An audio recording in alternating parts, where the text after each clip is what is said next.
Welcome to the Elder Scrolls 4.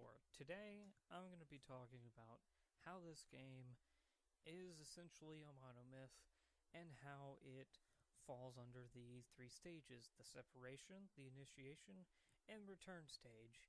And a bit of background, the hero of this monomyth is you. You are the hero, you do everything, and you can choose from any of the 10 races that are available in this game. A bit of a disclaimer, in this video, the footage that you're seeing is footage that is from random parts of the game, of the plot. Now, to start with the separation stage, you have a few key elements that are present in describing said monomyth. You have the birth by unusual circumstances, which in this case is when you find out about your birth sign and you choose it, and you essentially gain powers from it. Now, the call to adventure is when the Emperor Uriel Septim and his guards come to your jail cell. They tell you to stand back, they open it up, and the Emperor, he talks to you. He tells you about his dreams. He sees something in you. He says, the jaws of Oblivion are upon us. Basically, hell's opening up. And that kind of prompts you to accept this task.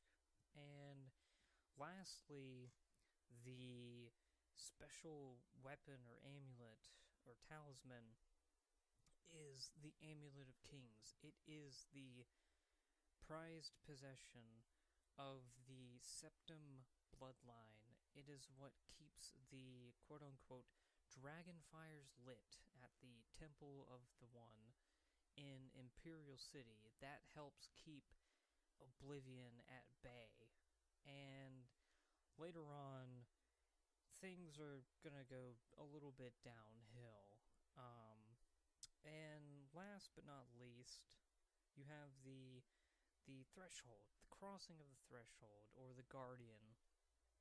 And I would say that the crossing of the threshold is when Uriel Septim, he gets assassinated in the sewers that you were in by a Mythic Dawn agent. And this Mythic Dawn agent, they are part of a Daedric worshipping cult. And this cult is a big no-no in the world of Tamriel. They are an ancient cult, but a cult nonetheless. And so right before his death, Uriel Septim, he hands you the Amulet of Kings. He tells you to go find a guy named Joffrey. And that in turn leads to the initiation stage, because as soon as he gives you the amulet, you leave the sewers, and that's it. So you're free to go. So to start off the initiation stage, you're going to have a few helpers who will help you along the way. And the first helper that you meet is Joffrey. He is the mentor of the whole group of helpers, and he tells you where to go and how to do it. He's an old man, kind of, and he tells you to go find Martin Septim, who's a priest in Kvatch. And Kvatch just got attacked by Daedra. It's in ruins, and you go there, and you find an Oblivion gate there, and you have to go through it. And when you enter it, it's a hellish landscape.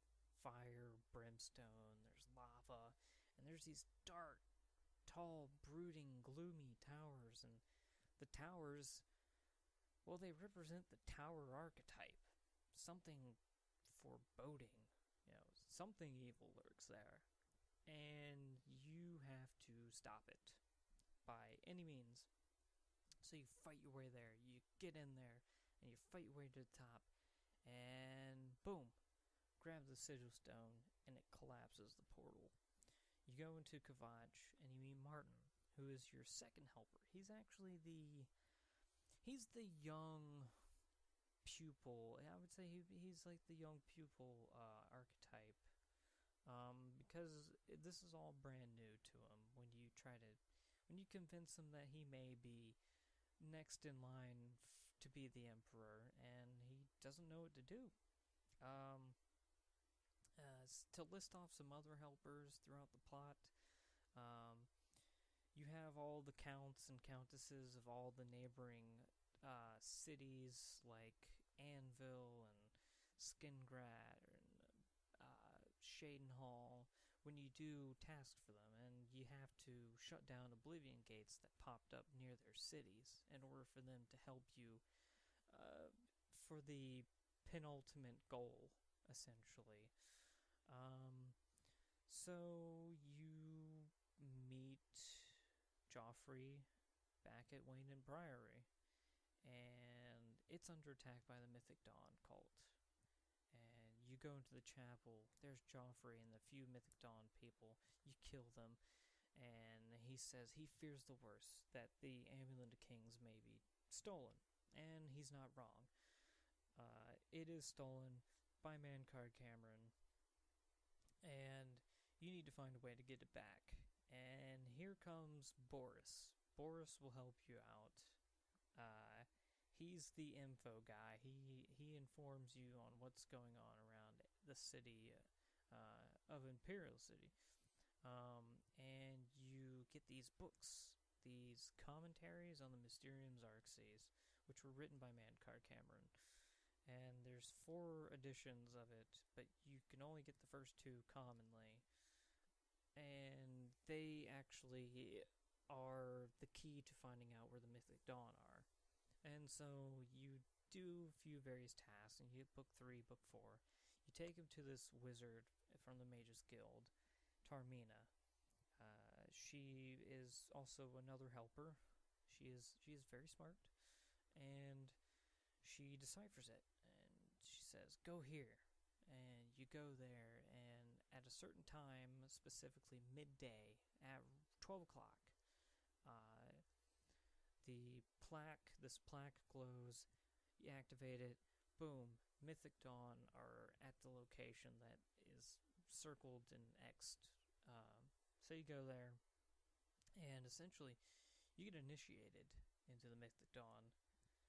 They take your items away, and you see Mankard Cameron, and you get close, but you can't get the amulet back. He escapes to his paradise, but he leaves the Mysterium Xarxes, and you take that back to Martin. Martin basically prepares the portal to Mankard Cameron's paradise, which represents the abyss, essentially, when you get to it. When you do these tasks, these 4 tasks to get the items to get to the paradise, and you get in there, it seems nice and peaceful and serene on the outside, but the further you go, something's not right. In the grotto section, it's basically a torture chamber of of Mythic Dawn. Chancellor Ocado, the city is under attack. Oblivion gates have opened, and Daedra are inside the walls. The guard is overwhelmed. You make your way through the grotto. Courage, soldier. We have an emperor again. Your Highness, what are your orders? Shall the guard fall back to the palace? No. If we let ourselves get besieged in the palace, we're doomed. We must get to the Temple of the One. Battle, and you fight him. And he's a little bit challenging, but you kill him, and you take the amulet back. And you go back to Martin, and Martin's like, yes, you did it, we did it. And you hand it to him, he's able to put it on, he's emperor. Sort of. And then you go to Imperial City, and he tries to get basically consent from the Elder Council of Imperial City to become the emperor. And when he does, right in the middle of it, boom, Imperial City is under attack. Everything's going to hell, I guess, and you have to fight your way to the Temple of the One quickly, and there he is. There is Mehrunes Dagon, the actual, ultimate enemy. And he's evil incarnate. I will say that. He's evil incarnate. So you go inside the temple, and Martin uses the amulet. It seems like all hope is lost. He uses the amulet. He turns into the avatar of Akatosh, which is a dragon god, essentially. And him and Mehrunes Dagon fight. And that's about it. Which leads into the return stage. The return stage is right after the battle, after Mehrunes Dagon is banished. The elder, the chancellor, comes up to you and he says, "Where's Martin?"